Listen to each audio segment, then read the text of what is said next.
My father's name was Yisrael Yaakov, or Richard. He was called Mittelberg. He was from Warsaw ghetto, and he was marched to the Umschlagplatz. From the Umschlagplatz, he was transferred by train to Treblinka.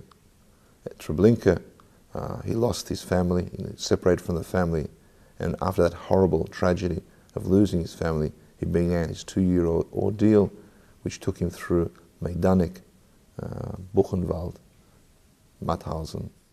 One usually mentions Majdanek in one breath with Treblinka, but there is a significant difference. Treblinka was a death camp only. The people lasted merely a few hours there, but Majdanek, which destroyed so many people, tortured its victims for weeks and months before killing them. There, the soul was deadened first, then the body destroyed. Human beings lost every vestige of humanity. The cruelest sadists used the most refined and sophisticated of tortures. The train pulled up on a sidetrack. We waited for an hour for the SS guards, hundreds of them, rifles at the ready, to let us out of the trains. We got out filthy, exhausted, and starved, and had to line up to be counted. The count was 37 short, representing those who had jumped. The Germans were very annoyed. This was not allowed to happen. In Majdanek, the count must always be correct. We marched for several kilometers. On the way, we saw Jewish men working and Jewish women doing some laundering. These had volunteered for work and were given somewhat better conditions. They were not the inmates of the actual concentration camps. We were considered criminals, insurgents. Our most pressing concern was now to hide that which we had so far successfully salvaged.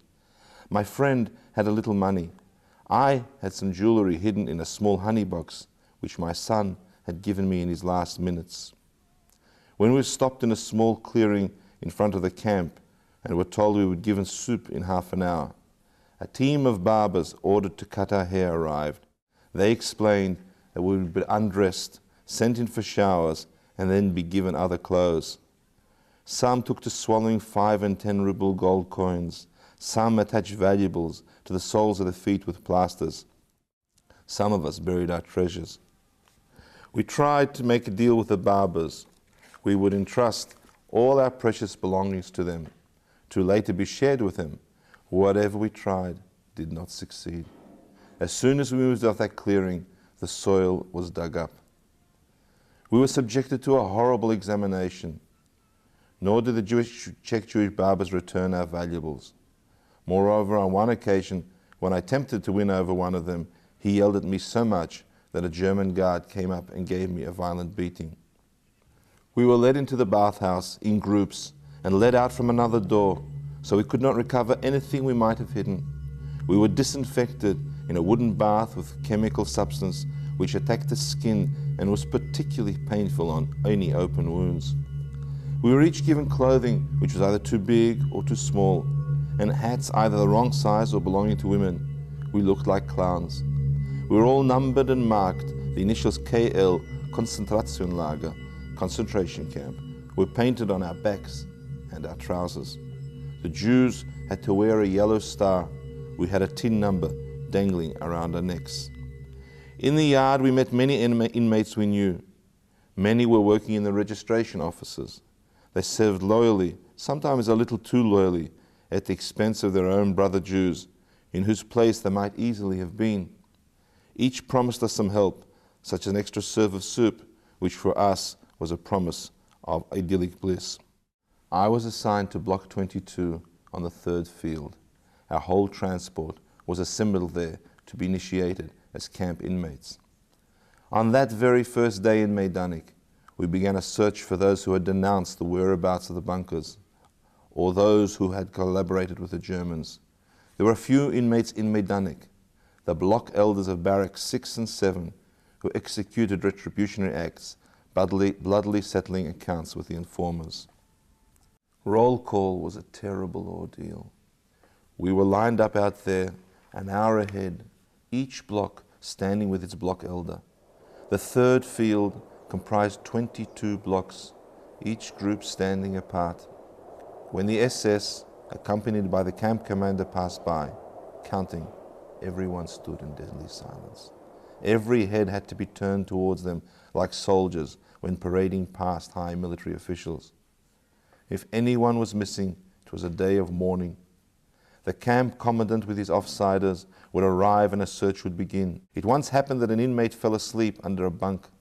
When he was found, he was hanged before our eyes. The camp commandant delivered a speech about the frivolity of the inmate who overlooked the hour of roll call. On another occasion, a young man fainted in the toilet and missed roll call. 1,000 SS with tracking dogs searched Lublin for him. They found him 2 hours later, still in an unconscious state. They hanged him, and we had to stand and watch till 9:30 at night, without a moment's respite. In that human darkness, and amongst humans transformed into animals, I did meet up with one very beautiful human being, a fine young man from Lodz, a Kavya, learned and sensitive. He worked in Barrack 11 with the Cantor Sherman, Dr. Zachevish, and the brothers Shane. A Kavya procured me a little soup, a piece of beetroot. He also asked my acquaintances to help me. Dr. Zachevish once brought me a bowl of soup in the middle of night after finishing his shift. Genuinely fine human beings are not affected significantly by conditions in the concentration camp. I think that one of the things that one learns from both reading the story and seeing Majdanek is that the reality and cruelty of death is imminent around us, possible, foreboding, and needs to be fought by civil disobedience and by physical force to be conquered. I think there's also the level of the spirit. From my father I learnt that a man must always be a human being, no matter what the circumstances, and he can never, ever blame the circumstances on his non-humanity, on his inhumanity. On the other hand, or in addition, I should say, I always learned from my father, not just from this visit, that a man must have a strong, optimistic bent. He had an incredible, perhaps naive faith in the human being, but that naive faith allowed him to always look for the way out, look for the future, look for the possibility of rebuilding life and society. So the lesson of Majdanek, Treblinka, Buchenwald, Mauthausen, the destruction of 1 million Jews, 1 million children, including my brother, and 6 million Jews, including all my family, is that the Jewish people and mankind in general must fight against every event that can bring to a Shoah, to a destruction, that can devalue and destroy human life. On the other hand, we have to learn that we can overcome this, that it is possible to overcome this, that it is possible to survive it, and it's possible to build a different sort of world, that it isn't inevitable, that there are historical options open to the Jewish people, and they're a question of human will and human determination to bring them into practice. And I feel strengthened by this experience, saddened, grieved, pained, but also strengthened. I think we can come through it, and I think we can build a better world, but we can't build it alone.